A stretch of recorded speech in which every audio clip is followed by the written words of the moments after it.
예, 부족함 행복을 가져다 주는 힘, 부족함 행복을 가져다 주는 힘이란 제목으로 하나님 말씀 증거하도록 하겠습니다. 오늘이 우리 교회 6주년 됐습니다. 창립 6주년 됐는데 6년 전에 5월 20일 장어집에서 처음 예배를 드렸습니다. 저는 우리 교회가 여호와 라파의 교회가 되기를 원합니다. 이렇게 치료의 하나님이라는 뜻이죠. 교회가 낯설지 않기를 원하고 또 예배가 기쁨이 되기를 원하고 예배 드릴 때마다 또 새 힘을 얻는 그런 거룩한 시간이 되기를 원합니다. 로마서 1장 지난주에 살폈는데 자타가 공인하는 죄인들 이야기예요.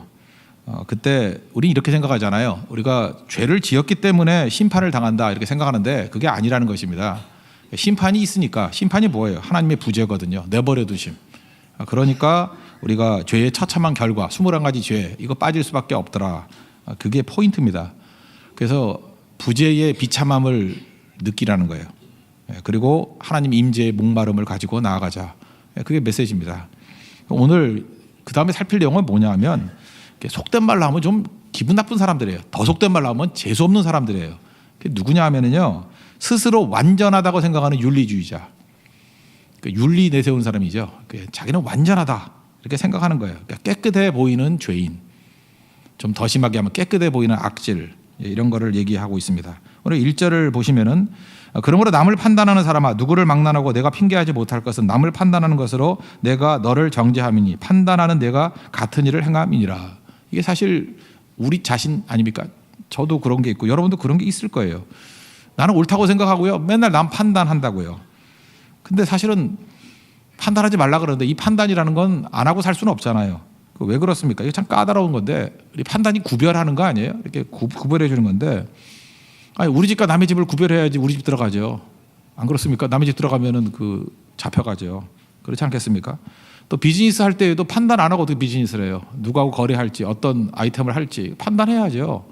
그거 하지 말라 하는 것도 좀 이상하지 않습니까? 교육자도 학생들에게 무엇을 가르칠지 판단해야지 가르칠 수 있는 거 아니겠습니까? 그 판단이 아닌 것 같아요. 여기서 말하는 판단이라는 단어는 굉장히 복잡한 의미를 갖고 있는데 우리가 일상에서 쓰는 걸로 말한다 그러면 심판에 가까운 단어입니다. 그러니까 판단은 뭐예요? 심판과 정죄하는 거. 그렇게 하는 사람들. 그러니까 정죄가 직업이고 심판이 자기 본분인 줄 아는 사람들이 있다는 거예요. 그래서 항상 자기가 재판관이 되는 겁니다. 심판은 누가 하는 거죠? 하나님만이 하실 수 있는 일인데 자기가 심판자가 되는 거예요. 그런 사람들이 있다니까요. 그러면 자기가 심판자니까 자기는 옳은 줄 안다고요. 남을 심판하면 심판할수록 자기가 옳다라는 그 자의식을 갖게 된다는 것입니다. 창세기 2장을 보면은 16절 17절에 하나님께서 에덴 동산에 있는 모든 과실은 다 먹으래요. 임의로 먹되. 그러니까 무슨 얘기예요? 자유롭게 먹어라. 17절 보니까 하나만 먹지 말래요. 선악을 알게 하는 열매는 먹지 말라. 먹으면 죽는다. 이게 선악과 아닙니까? 선악과. 그러니까 선악과가 뭐예요? 이름 그대로예요. 선과 악을 심판하는 거예요.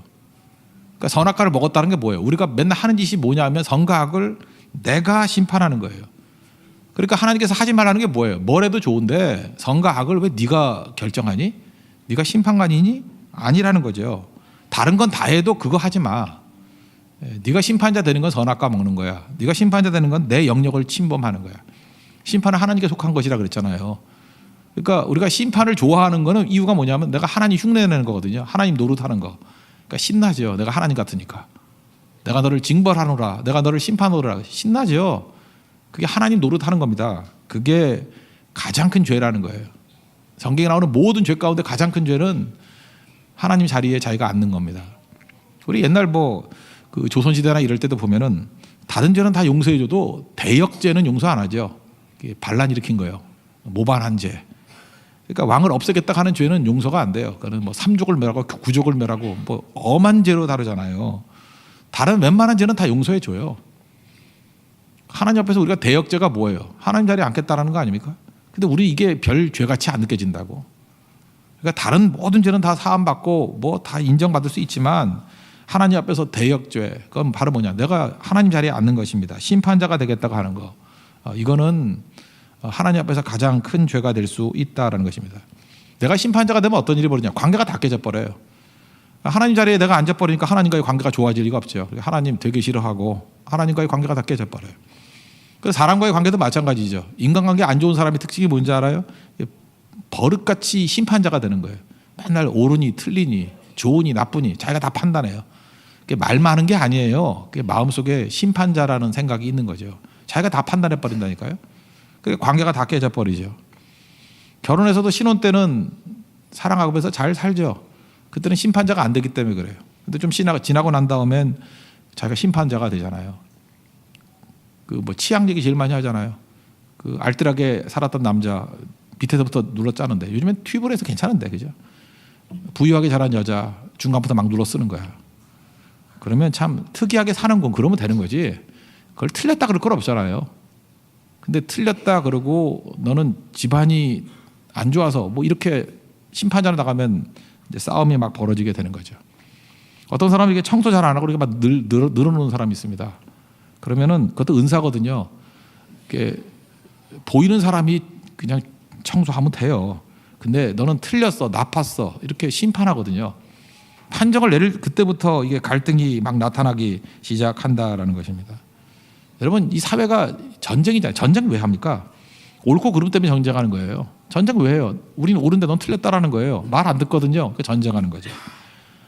요즘에 우리나라에 많이 있는 사상전이 뭐예요? 사상전이라는 게 뭐예요? 그냥 살면 될 건데 자기는 옳고 너는 틀렸대. 그러면 그냥 살면 되는 건데 꼭 틀렸다는 거 지적해야 되고 고치라 그러고, 자기나 고칠 생각하지 자꾸 남 고치려 그러잖아요. 그런데 2절 3절을 보니까 뭐라 그러죠? 어떤 일을 행하는 자에게 하나님의 심판이 진리되는 줄을 우리가 안다. 너는 남을 판단하고도 똑같은 일을 한다 그러잖아요. 3절에 보니까 뭐 요즘에 내로남불 뭐 이런 거 얘기하잖아요. 그러니까 비판한다고 심판한다고 자기는 안 하는 게 아니라 다 죄인이기 때문에 똑같은 일이 벌어지게 된다는 것입니다. 그럼 어떻게 살아야 되죠? 그냥 하나님 앞에서 자기에게 맡겨진 거 가지고 그냥 열심히 살면 돼요. 남 신경 쓰지 말고. 자기도 안 살면서 남 신경 쓰니까 문제가 되는 거죠. 그러니까 일반화시키는 게 문제라고요. 그러니까 내가 옳다고 생각하고 내가 하나님께 받은 은혜가 있잖아요. 은사가 다 다르거든요. 그럼 그대로 살면 되는 거라고요. 한번 예를 든다 그러면요. 2차 대전 전에 우리 기독교계에서 굉장히 존경받는 독일 목사님이 계십니다. 보네퍼라고 훌륭하신 분이죠. 나치의 그 핍박 때문에 그 여러 사람 배려에 의해서 뉴욕으로 망명을 가요. 뉴욕으로. 그래서 뉴욕 유니언 신학교에서도 뭐 가르치고. 근데 이제 마음 가운데 항상 부담이 있는 거죠. 그러다가 이 보네퍼 목사님이 말씀을 묵상하다가 디모데후서 4장 21절을 묵상했어요. 근데 내용이 뭐냐면은 뭐 너는 겨울이 되기 전에 내게 오라 뭐 이런 거예요. 너는 겨울이 되기 전에 내게 오라. 그러니까 사도 바울이 디모데에게 아마 추웠는가 봐. 그래서 뭐 외투 가지고 성경 가지고 와라. 가죽에 든 성경 가지고 와라. 이거 별 메시지 아니거든요. 그냥 겨울이 되기 전에 어서 와라. 인사 마지막 끝내기 직전에 했던 얘기예요. 근데 보네퍼 목사님은 이 말씀을 독일로 와라 이렇게 해석을 했어요. 묵상할 때마다 독일로 와라. 이거 해석학적으로 문제가 있죠. 훌륭한 목사님인데 제가 볼 때 약간 엉터리 해석이야. 코에 걸면 코걸이고 귀에 걸면 귀걸이. 그런 해석 아니에요? 자의적 해석 아니에요? 왜 동의를 안 해요? 그렇잖아. 겨울에 어서 오라 그런 것 같다 독일로 오라로 해석할 수는 없잖아요. 근데 그 얘기 듣고 독일에 가서 투쟁하다가 그 독일 나치 망하기 며칠 전인가 사형당해 죽죠. 이게 이제 말씀 묵상에 나오는 얘기거든요. 그분의 말씀 묵상, 뭐 옥중서신을 쓰기도 했는데 여기까지는 좋아요. 그래 묵상은 자의적으로 했어요. 그러나 삶은 제대로 적용된 거 아닙니까? 그러면 이제 보네퍼 목사님 이렇게 사는 인생도 있다. 그러면 되는 건데 여기까지는 제가 볼 때 문제가 없어요. 근데 이것이 확대가 돼가지고 보네퍼 목사님이 이걸 이렇게 해석했으므로 모든 사람이 다 이걸 이렇게 해석해야 된다라고 강요하면 그때부터 틀린 거예요. 그때부터 싸움이 벌어지죠. 그 무슨 해석을 그따위로 해? 뭐 이렇게 나오죠. 우리가 그럴 때가 되게 많다니까요. 어떤 말씀이 내게만 어떤 때 제한적으로 의미를 줄 때도 있어요. 저는 그걸 뭐 틀린 해석이다 이렇게 말하고 싶지 않아요. 그 사람이 그 말씀을 읽고 하나님 앞에 새 힘을 얻고 나아갈 수도 있는 거죠. 그러나 그거 갖고 남들까지 강요하지 말라고요. 누구나 다 그렇게 해야 되는 건 아니거든요. 제가 초등학교 때 배웠던 교회 주일학교 선생님 계시는데 이분은 성경 되게 열심히 읽는 분이에요. 평삼주오, 평일에는 3장, 주일에는 5장. 그러면 일독을 할 수 있대요. 평삼주오. 근데 제가 성경을 좀 많이 읽었거든요. 100장 읽어가고 200장 읽어가고 막 화를 버럭 냈어요. 그렇게 많이 읽어가지고 네가 소화가 되느냐고 이 교만한 놈 막 그러면서 그렇게 읽어서 어떡하냐고. 제가 볼 때 그때도 이상했지만 지금 다시 생각해도 그 선생님이 이상한 선생님이에요. 그 이상한 선생님은 자기가 평삼 주어로 굉장히 힘을 얻었다라는 건 인정을 해요. 그러면 본인이 그렇게 사는 거에 대해서 훌륭한 거죠. 그렇죠.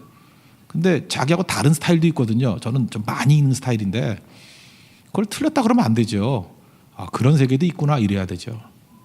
똑같은 일이 있었어요. 지금 돌아가신 어떤 유명한 목사님인데 저한테 조언하기를 맨날 설교 줄이래. 전 목사는 문제가 설교를 너무 많이 해가지고 질이 떨어진다느니 맨날 이런 소리 했어요. 그죠? 그분은 우울질이에요. 우울질. 그래서 설교를 많이 못하는 분이에요. 하나 준비하다가도 준비가 안 되면 아프다 그러고 안 해버리는 분이에요. 그런 분 있잖아요. 그냥 아프고 싶은 거지. 아픈 게 아니라 준비가 안 되니까 아프다 그러고 부격자도 시키고 자기 잘할 때만 딱 해요. 그래서 되게 잘한다 그러거든요. 제 판단이에요. 제 판단.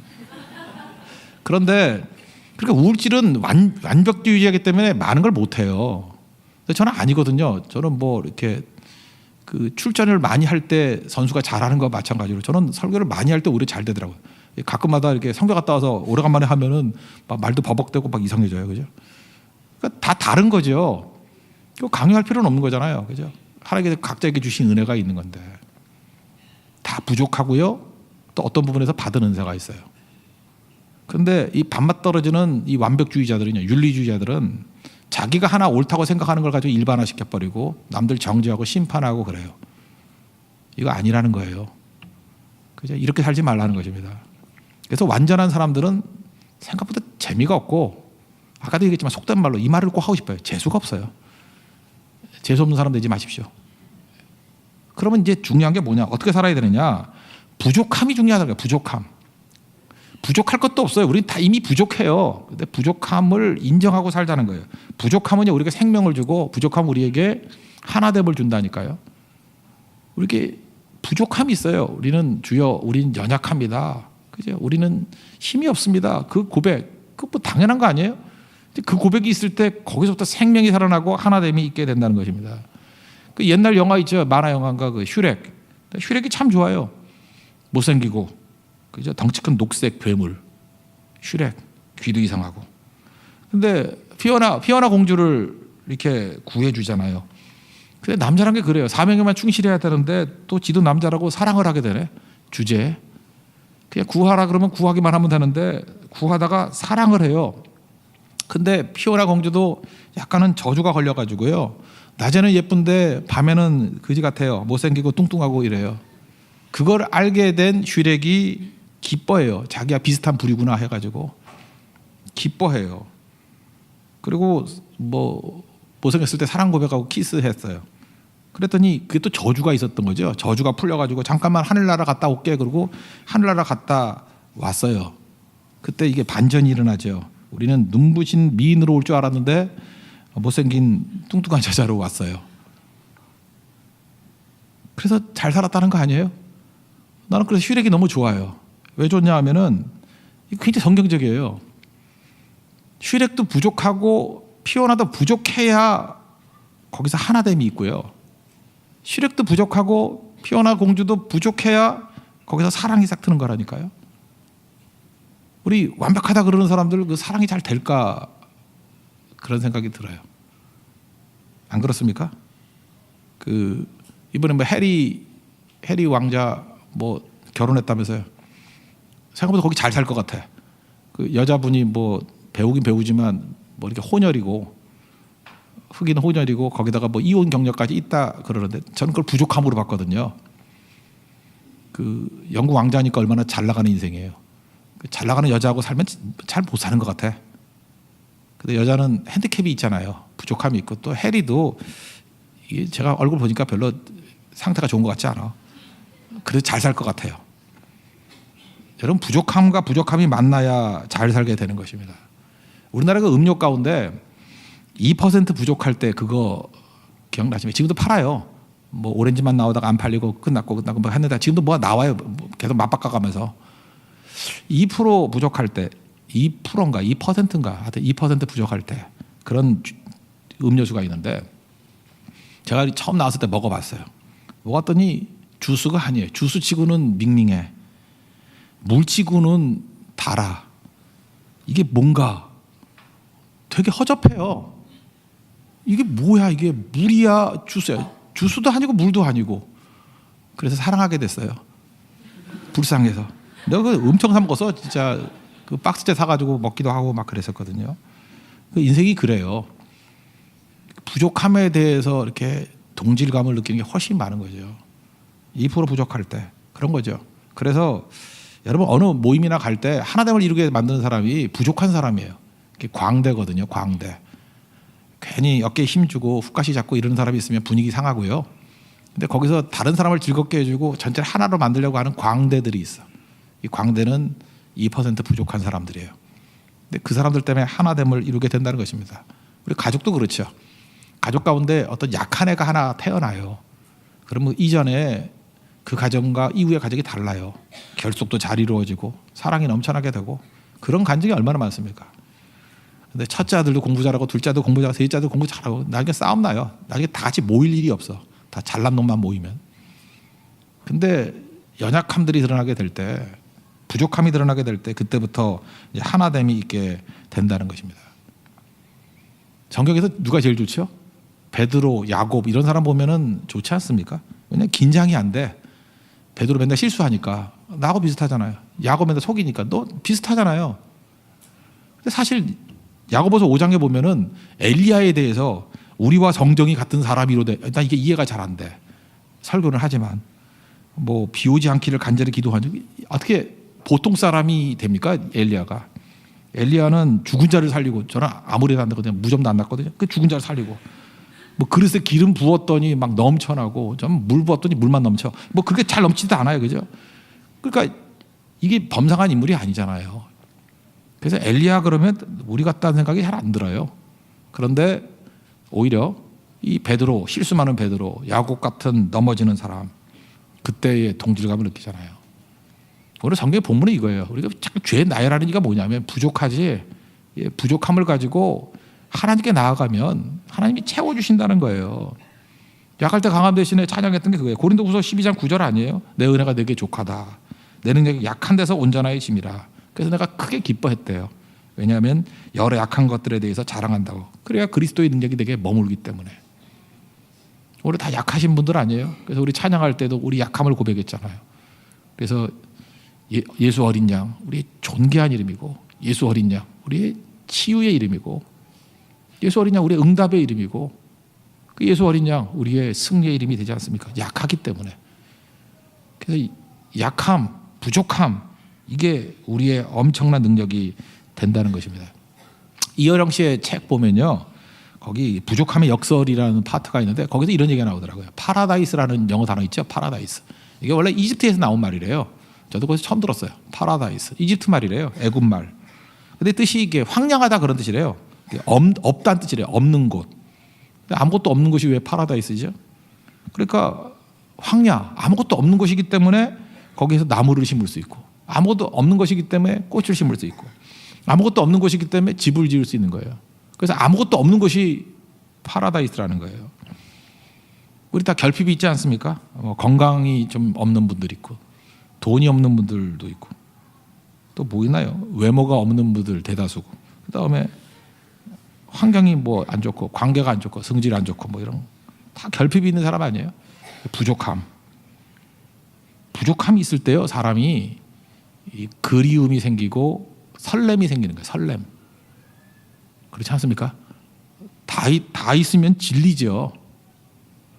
그 여자분들도 잠깐 너무 성형해가지고 너무 완벽한 얼굴을 하려고 그러지 말고, 인형 같은 사람 뭐가 좋아요? 이렇게 딱 봤더니 눈이 짝짝이야. 그럴 때 매력 있는 거예요. 콧구멍이 오른쪽 왼쪽이 크기가 달라. 그럴 때 매력을 느끼는 거예요. 저 숨을 어떻게 쉬나 이렇게 느껴지면서, 그죠? 그럴 때 그 매력을 느끼는 거지. 뭐 이렇게 완벽한 게 뭐 이렇게 좋아요? 그거 아니죠.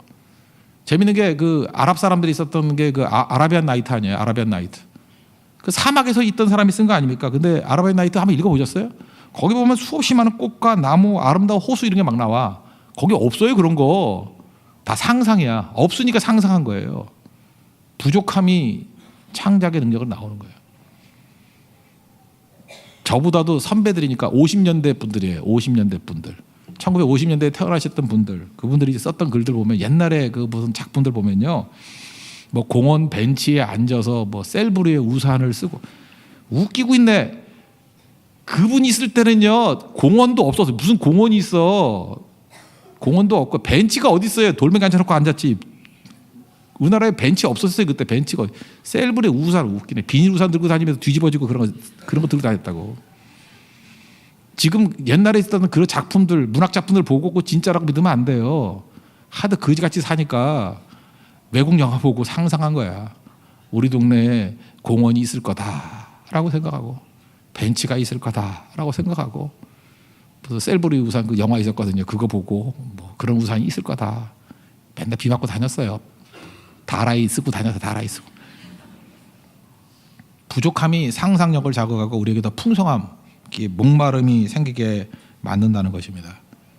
그래서 우리는 항상 부족함을 느껴야 돼요. 하나님으로 채워줄 수 있는 그 모습, 그게 중요하다는 것입니다. 우리가 죄인인데 부족함으로 채워지고 용서함 받았잖아요. 그러니까 또 필요한 게 뭐죠? 하나님의 용서하심을 찬미하는 거죠. 그래서 4절 보니까 내가 하나님의 인자하심이 너를 인도하여 회개하게 하심을 알지 못하며 그의 인자하심과 용납하심과 같이 길이 참으심이 풍성함을 멸시하느뇨. 사람이 제일 싫어하는 게 은혜입니다. 남들에게 은혜 베푸는 거 되게 싫어해요. 그러니까 하나님께서 어떤 사람을 용서해주고 은혜를 베풀어요. 근데 우리는 그러면 난리 쳐요. 저러면 뭐 질서가 깨진다느니 뭐 저런 거 용서하면 안 된다니 하나님 이러시면 안 돼요 이러고. 자기는 그럼 어떻게 용서받았어? 우리는 남이 용서받는 거에 대해서 난리 쳐요. 그죠? 네가 왜 난리야? 그런 거죠. 성경의 얘기가 그거예요. 먼저 우리가 죄 용서함 받았다라는 자의식이 있으면은 다른 사람 용서하는 게 어렵지 않다라는 거예요. 그래서 이 윤리자이들 이게 밥맛 없는 이유가 뭐냐면 지들은 용서 안 받은 줄 알고 그죠? 하나님의 이 용납하심과 은혜의 길이 참으심 이걸 멸시해요. 그런 거 없다 그러고. 지금도 가끔 좀 배웠다 그러는 사람들 오면 교회가 뭐 은혜만 외치다가 뭐 망했다 뭐 이런 소리예요. 은혜가 없었으면 너도 죽었다 해요. 알아요? 그걸 모른다고. 예수님께서 비유하시잖아요. 1만 달란트 빚지냐. 달란트가 34kg 금이니까 1만 달란트 이건 상상할 수 없는 큰 돈. 그냥 하면 1조쯤이라 합시다. 1조보다 더 되는데 1조 우리가 계산 못하니까 1조쯤. 그 탕감 받았어요. 이거 엄청 감동이에요. 진짜 탕감 받았다 그러면 그 감격으로 살아야 되는 거 아니에요? 근데 100데나리온 빚진 자가 있어요. 데나리온이 하루 일당이니까 10만 원 잡으면 한 1000만 원쯤 빚진 사람이 있어요. 일상생활에서 있을 수 있잖아요. 멱살 잡고 감옥에 쳐넣고 그랬어요. 그러면 1만 달란트 탕감이 그 주인이 듣고 뭐라 그러겠니? 이 나쁜 놈아 그러지 않겠어요? 네가 지금 탕감 받은 그런 감격이 뭔지 느끼고 있냐? 이렇게 묻지 않겠습니까? 간단한 거예요. 용서하자 이건 슬로건도 아니고요. 나 같은 죄인이 어떻게 용서받았는지를 절감하면은 어떻게 용서를 안 해요? 내가 이거에 수백만 배 죄도 용서받았는데 누굴 용서 못해요? 그죠? 그런 게 되게 중요한 거죠. 그래서 하나님께 죄 용서받은 체험이 있는 사람들이 교회에 가득가득 차면요 다른 사람을 용납해줘요. 그래서 우리 장영기 교수 같으면 괜찮아, 어떤 것도 괜찮아 격려해 줄 줄 알고, 안인숙 사모 같은 사람은 그랬잖아요. 뭐 그럴 수도 있지. 용납하는 거예요.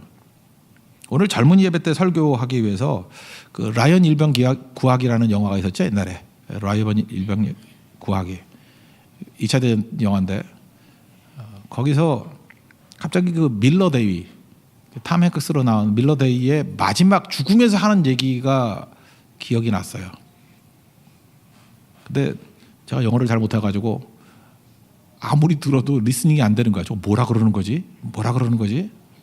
그런 생각이 들었어요. 그래서 우리가 영어를 좀 잘하는 형제가 있어서 중고등학교를 미국에서 나오는 형제가 있어서 전화를 걸었죠. 그랬더니 처음엔 모르다가 몇 번 듣다가 이제 맞춰주더라고. 그러다 보니까 그 형제 전화 이제 찾다가 이렇게 프로필을 봤거든요. 전화 거느라고. 그랬더니 거기 Life goes on 이렇게 돼 있더라고요. Life goes on. 그 인생은 흘러가는 거야. 뭐 이런 거죠. 이거 어디서 나온 얘기인지 알아요? 비틀즈 노래 있죠. 비틀즈 노래. 오블라디 오블라다. 오블라디 오블라다 오블라다 몰라 이거? 예. 이게 원래 나이지리아, 아프리카 나이지리아의 그 요르바족의 말이래요. 오블라디 오블라다 라이프 고즈 온. 인생은 흘러가는 거야. 이거 누가 부르는지 알아요? 용서받은 체험 있는 사람이 이렇게 부르는 거예요. 이 오블라디 오블라다 Life goes on. 괜찮아. 그럴 수도 있지. 이게 용서받은 체험 있는 사람이 이렇게 산다니까요. 근데 밥맛 없는 이 재수 없는 인간들은 자기가 온전하고 완전한지 알고 자기가 1만 달러도 탕감 받은 거를 기억 못하고 바늘하러 안 들어가고 용납 안 하고 그러고 살아간다고요. 하나님께 용서받았다는 느낌만 있으면 어떻게 교만해져요. 여러분, 우리가 제일 중요한 게 내가 온전히 받아들여졌다라는 의식이 되게 중요한 건데, 내가 이렇게 온전히 받아들여졌다, 그게 공감이거든요. 이 공감은 죄인 의식이 있을 때 공감이 되는 거예요. 나도 죄인이고 너도 죄인이야. 그래야 되는 거죠. 그래서 온전히 받아들여주는 인상을 줘야 돼요. 거절감, 거부감 주면 안 되는데. 제일 중요한 게 뭐냐? 인사예요. 인사 열심히 하세요. 인사하고 다니면 돼요. 저는 개인적으로 눈이 나빠가지고 한 2, 3m에서 떨어져서 이렇게 손을 들고 인사하면 잘 안 보이거든요. 그래서 저는 인사 안 받았다는 얘기를 되게 많이 들었어요. 인사를 안 받아줬대. 그렇게 멀리서 하래 누가? 좀 와가지고요, 이렇게 코앞에서 좀 해주세요. 코앞에서. 그러면 어떻게 인사를 안 받아요? 그래도 또 뭐 젊은 사람이야 모르지만 연세 드신 분들이 너무 힘들어할까 봐. 새벽기도 끝나고 난 다음에 식사할 때 일부러 찾아다니면서 인사하는 거 아시죠? 모르세요? 그 남자분들 특별히 그 화를 잘 낼 것 같은 성질 안 좋은 분들만 찾아다니면서 인사를 해요. 나 인사했어요. 안녕하세요. 다 인사해요. 그래서 일단 그 뇌관을 다 해체해놓고, 그죠? 그 다음에 딱 보니까 여자분들 다 훌륭하니까 몇 분만, 그죠? 이렇게 성질 안 좋은 여자분들만 인사해요. 농담에 농담. 그러니까 이제 문제가 없는 거죠. 그러니까 안 되니까 이렇게 애쓰는 거라고. 그러니까 여러분들 100번 만나도 100번 인사하세요. 생각보다 사람들이요, 이렇게 자격지심이 많이 있어요. 그래서 내가 무시당한다고 생각하는 사람이 너무너무 많아. 그래서 자기도 인사 안 하면서 인사 안 했다 그러면서 거절감을 느끼는 거야. 어떤 때 내가 가난하니까 나를 인사를 안 해. 내가 뭐 이렇게 문제가 있으니까 인사를 안 해. 그렇지 않거든요. 그다음 100번이라도 인사해야죠. 왜요? 이게 공감이거든요. 받아들여준다는 생각. 공감 능력 길러야 됩니다. 죄인만이 공감 능력을 기를 수 있어요. 어떤 사창가 출신의 자매 이야기인데, 그러니까 뭐 안 좋은 일을 한 거죠. 사창가에서 일을 했으니까. 자기가 유명인사들 많이 만났대요. 뭐 어떤 유명인사를 만났는지 모르지만 유명인사 많이 만났더니 다 하는 소리가 그러더래요. 너 왜 그렇게 사니? 거기서 빨리 나와. 뭐 심지어 어떤 권사님이 와가지고 회개하라. 뭐 천벌 받을 줄 알아. 뭐 이러고 갔대요. 전부 다 말들이 좋은 말이 아니더라는 거예요. 근데 어떤 목사님이 오셔가지고 자기 얘기를 다 들어주고 고생 많이 했겠네 그랬대요. 고생 많이 했겠네. 딱 거기까지만 했대요. 고생 많이 했겠네. 그때 눈물이 쏟아지면서 지금 그 교회 다닌대요. 그 목사님 교회. 이게 능력이죠. 제가 이 얘기 듣고 반성 되게 많이 했어요. 저도 그 앞부분에 얘기를 했을 것 같아요. 왜 그렇게 사니?